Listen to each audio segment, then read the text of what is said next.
Assalamualaikum warahmatullahi wabarakatuh. Saya Karisma Yulian Anggraini, mahasiswa S1 Psikologi Paramadina. Kali ini saya akan membahas terkait sosiologi dan psikologi. Kalau kita dengar sekilas, kata psikologi dan sosiologi terdengar mirip. Ya, memang keduanya sama-sama mempelajari terkait manusia, tapi sebenarnya keduanya punya fokus yang berbeda. Menurut saya, topik ini sangat menarik karena sebenarnya manusia itu nggak pernah lepas dari dua hal. Yang pertama, sebagai individu, dan yang kedua, sebagai bagian dari masyarakat. Nah, kalau dilihat secara sederhana, sosiologi itu adalah ilmu yang mempelajari perilaku manusia dalam kelompok masyarakat, termasuk norma, budaya, dan struktur sosial. Sedangkan psikologi sendiri lebih fokus pada individu, sehingga skalanya lebih kecil atau mikro, yaitu bagaimana seseorang berpikir, merasakan, dan berperilaku. Meskipun keduanya berbeda, namun keduanya ini mempunyai persamaan yang sangat penting, yaitu sama-sama mempelajari perilaku manusia.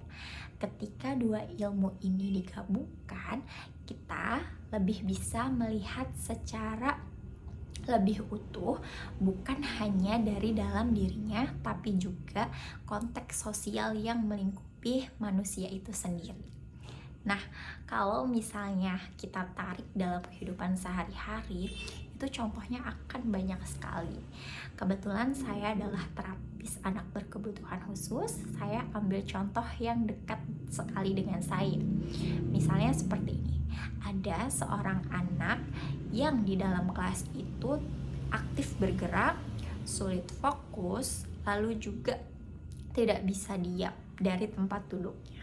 Nah, kalau dari sudut pandang psikologi, mungkin sebagian orang akan memahami ini sebagai bagian dari kondisi tertentu, seperti misalnya ADHD, yang berkaitan dengan fungsi perhatian dan kontrol diri. Namun, dari sudut pandang sosiologi, kita bisa mempertanyakan atau melihat dari hal lain, seperti misalnya bagaimana kondisi di kelas tersebut, apakah pembelajarannya monoton atau apakah ada tuntutan sosial yang membuat anak ini tidak nyaman di kelas. Nah, dari sini saya mulai sadar ya bahwa perilaku tidak muncul begitu saja, tapi selalu ada interaksi antara faktor internal atau dari dalam diri individu itu sendiri dan faktor eksternal, bagaimana sistem di luar yang mempengaruhi keadaan anak tersebut. Seperti itu.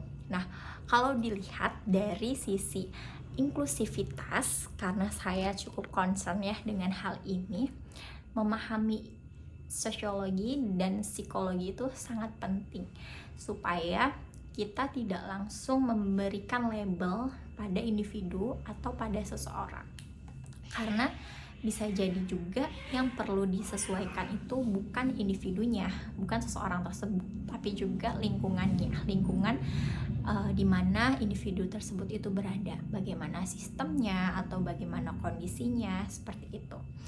Akhirnya, dengan belajar sosiologi, saya sebagai mahasiswa psikologi membuat saya itu jadi lebih peka, karena kita tidak hanya melihat dari apa yang salah dari si individu tersebut gitu ya, tapi juga bertanya sebenarnya apa yang terjadi di sekitarnya, apa yang terjadi di lingkungannya, apa yang terjadi di masyarakat sekitarnya gitu ya. Dan dari situlah saya bisa memahami gitu ya, manusia dengan lebih adil, dengan lebih manusiawi, lalu juga secara utuh dalam memahami manusia tersebut. Seperti itu. Sekian dari saya, kurang lebihnya mohon maaf. Wabillahi taufiq wal hidayah. Wassalamualaikum warahmatullahi wabarakatuh. Terima kasih.